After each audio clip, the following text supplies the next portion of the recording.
Les tueurs en série sont devenus ces dernières années une sorte de passion assez commune. On peut le voir à travers toutes les vidéos, les séries, mais aussi les livres sortis sur eux récemment. Qu'ils soient violeurs, pédophiles ou même encore cannibales, ils intriguent aujourd'hui énormément de monde et la compréhension de leurs pensées à travers leur dérive mentale a créé une réelle obsession. Alors pour continuer dans cette phobie, je vous raconte aujourd'hui l'histoire des 5 tueurs les plus effrayants et les plus violents de Russie. J'espère que vous avez le cœur bien accroché car la gentillesse et la douceur ne fait pas partie de leur vocabulaire. Venez avec moi à travers les méandres de la dérive mentale à travers leurs actes. Le premier tueur dont on va parler, c'est Andrei Chikatilo. Il est considéré même dans le monde entier comme l'un des plus terrifiants maniaques jamais capturés. Dans les années 82 à 90, il a violé et tué une cinquantaine d'enfants et de jeunes femmes. Il étudiait à l'université, écrivait des articles, il travaillait en tant que professeur et avait même une vie de famille tout à fait normale en apparence. Ses premières victimes viennent en réalité de la fin des années 70 et par la suite, il aurait fait profil bas pendant un certain temps. Après ses premières atrocités, il aurait décroché un travail qui lui aurait permis de faire des longs voyages à travers tout l'URSS. Il cherchait alors des victimes à travers les différentes villes qu'il parcourait et il était donc difficile de faire un lien entre tous ces crimes. Il attirait généralement les enfants dans les bois en leur promettant des bonbons ou des sucreries de manière générale, puis il les violait et les tuait. Mais il ne s'arrêtait pas là. Il découpait même des morceaux des cadavres des enfants qu'il avait violés et tués pour les manger. Chikatilo recouvrait ou arrachait même les yeux de ses victimes alors qu'elles étaient encore en vie.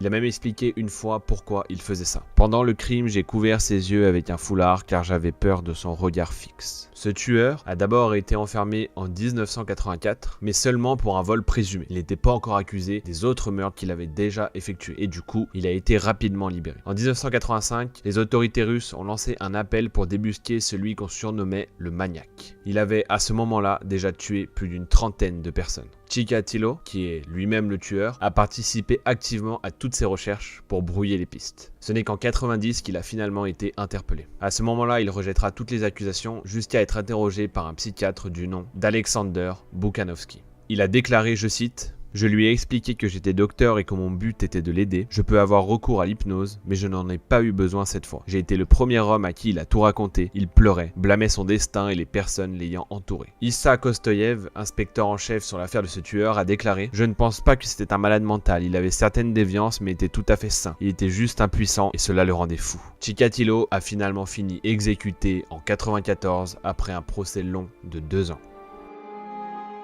Le prochain tueur en série dont nous allons parler s'appelle Alexandre Pichouchkine, surnommé aussi le tueur à l'échiquier. Alexandre Pichouchkine a perpétré la plupart de ses meurtres dans et autour du parc Bista à Moscou. Il a même déclaré, je cite, « Le premier meurtre est comme le premier amour, on ne peut jamais l'oublier. » Sa première victime était un camarade de classe alors qu'il n'avait seulement que 18 ans. À cette époque, justement, l'URSS était totalement prise par le projet de Chikatilo. Et Pichouchkine a même déclaré que la gloire de ce dernier l'aurait poussé à tuer encore plus. Il a donc commencé sa folie sanguinaire en 2001 alors qu'il travaillait en tant que manutentionnaire et vivait encore chez sa mère. Dans un entretien télévisé qu'il a eu après son arrestation, il aurait même déclaré « Vous demandez pourquoi j'ai tué, comment dire ? Pour moi, la vie sans meurtre est ce que serait la vie sans nourriture. C'est une nécessité. J'ai été comme un père pour ces personnes. Je leur ai ouvert une porte vers un autre monde. Je les ai laissés rejoindre une autre vie. » Il proposait à des Russes, des personnes locales qui habitaient à Moscou, y compris des connaissances, d'aller boire et de se détendre dans les bois, justement dans le parc Bista. Et une fois que ses victimes étaient assez saoules, il les tuait.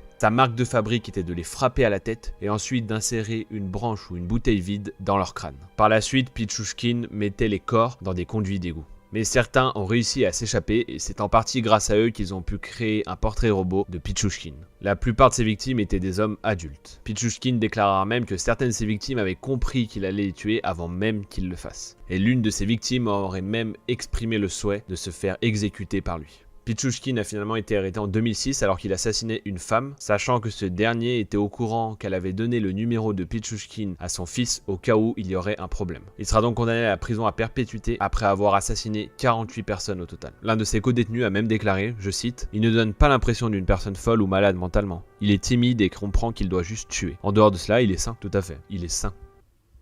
Par la suite, il aurait fini par effrayer tellement son co-détenu qu'il aurait demandé à changer de cellule. Le prochain tueur dont nous allons parler, ce n'est pas un, mais deux tueurs ensemble qu'on nomme les maniaques d'Akadem-Gorodok. Artyom Anoufriev et Nikita Liktin ont grandi dans le district d'Akadem-Gorodok sans père et se sont rencontrés à une soirée d'anniversaire. Liktin, introverti et très timide, est devenu alors le seul ami d'Artyom, qui lui était impopulaire à cause de son arrogance. Ensemble, ils ont créé un groupe de musique nommé Pugacheva Démembré. Dans leurs chansons, ils incitaient ouvertement à la violence et au crime, mais personne n'y portait réellement attention. Tout le monde pensait que ce n'était seulement que de la musique. Ils ont par la suite essayé d'intégrer un groupe de néo-nazis où ils ont été refusés car, je cite, « ils haïssaient juste tout le monde, ils se fichaient de qui était tué ». Plus tard, ils se sont mis à errer tous les deux dans le voisinage et à attaquer des passants avec des marteaux, et même des battes de baseball et des couteaux. Ils surprenaient toujours leur proie par derrière, ce qui empêchait clairement de les identifier, même quand elles survivaient. Anoufriev et Liktin choisissaient principalement des personnes âgées, des enfants, des personnes saoules, ou même des sans-abri, et la plupart du temps, ils mutilaient leurs victimes et ils abusaient d'elles. En 2011, alors qu'une nouvelle victime venait d'être découverte, la police a contacté les locaux pour mettre en place des nouvelles mesures et ainsi capturer les assassins. Les deux garçons ont même participé à cette réunion et ont proposé leur aide pour mettre fin à ce carnage. Finalement, ils ont tous les deux été arrêtés après que l'oncle de Liktin ait trouvé une clé USB contenant des vidéos des meurtres. Durant l'enquête, Anoufriev a régulièrement retiré puis changé ses déclarations. Encore aujourd'hui, il clame son innocence. Anoufriev a lui été condamné à la prison à perpétuité, tandis que Liktin écopera de 25 ans de prison. Le prochain tueur dont nous allons parler s'appelle Alexander Spesivtsev. Lorsqu'il était enfant, sa mère était procureure et elle avait l'habitude de ramener à la maison des photos des cadavres des enquêtes sur lesquelles elle travaillait. Mais elle ne les ramenait pas juste, elle les montrait aussi à son fils qui dormait avec elle jusqu'à l'âge de 12 ans. À 18 ans, il a même suivi une thérapie pour les personnes atteintes de troubles mentaux. En 91, il entamera une relation avec une fille, mais il réagira très mal face à sa décision de rupture. Lorsque la police l'a découverte, elle était déjà gravement mutilée et elle décédera de ses blessures quelques heures plus tard à l'hôpital. Spesivtsev est alors déclaré fou et est placé en asile pendant 3 ans. Après avoir été présenté comme rétabli, il sera renvoyé chez lui en 95 mais reprendra directement ses actions criminelles. En réalité, sa mère l'aidait même à faire disparaître les corps.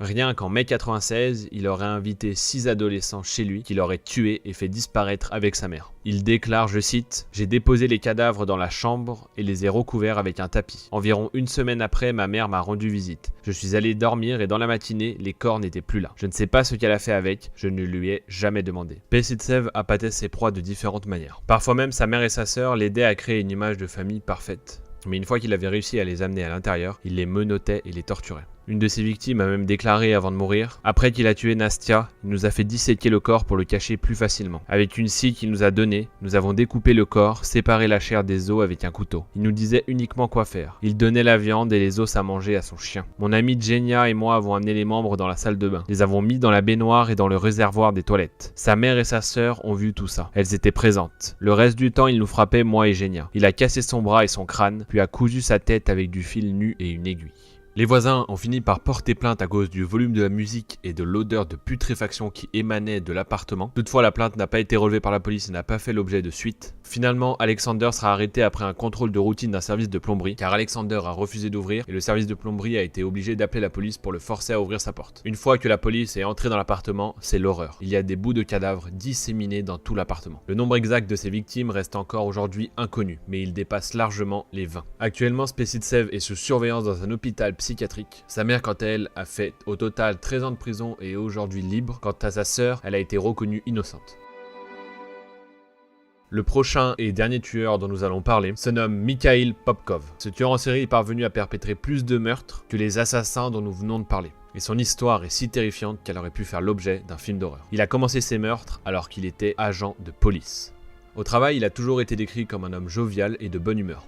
Il avait toujours le sourire et rendait service dès qu'il le pouvait. De 1994 à 2000, dans la ville russe d'Angarsk, plus de 20 meurtres de jeunes femmes très violents ont été recensés. Toutes sauf une étaient en état d'ébriété au moment des faits. Elles avaient subi des coups de tournevis, de couteaux, de battes et même de marteaux. Elles avaient également été violées avant d'être tuées et mutilées après leur mort. Les crimes sont restés non résolus jusqu'en 2012, lorsque des tests génétiques répétés ont désigné Popkov. Popkov a expliqué que par le passé, sa femme l'a trompé et qu'il ne lui avait rien fait par pitié pour ses enfants. Néanmoins, cela ça aurait été un déclencheur pour punir les femmes qui, selon lui, se comportaient mal. En tant qu'officier de police, quand il avait fini son service et qu'il rentrait chez lui, il proposait à des femmes saoules de monter avec lui en voiture, puis il leur proposait des relations sexuelles, et il tuait celles qui acceptaient. Puis il enquêtait lui-même sur ses crimes, pour dissimuler les preuves qui pourraient mener directement à lui-même. Suite à sa condamnation à perpétuité, Popkov a continué à avouer des meurtres qu'il avait faits, probablement dans l'espoir de retarder son incarcération, car il avait peur de se faire tuer par les co-détenus, car je vous le rappelle, c'est un policier. Finalement, il a donc avoué avoir tué plus de 80 femmes, et il aurait finalement cessé de tuer suite à une impuissance à cause d'une maladie. Les psychiatres, quant à eux, ne l'ont pas déclaré fou, et son procès est toujours en cours.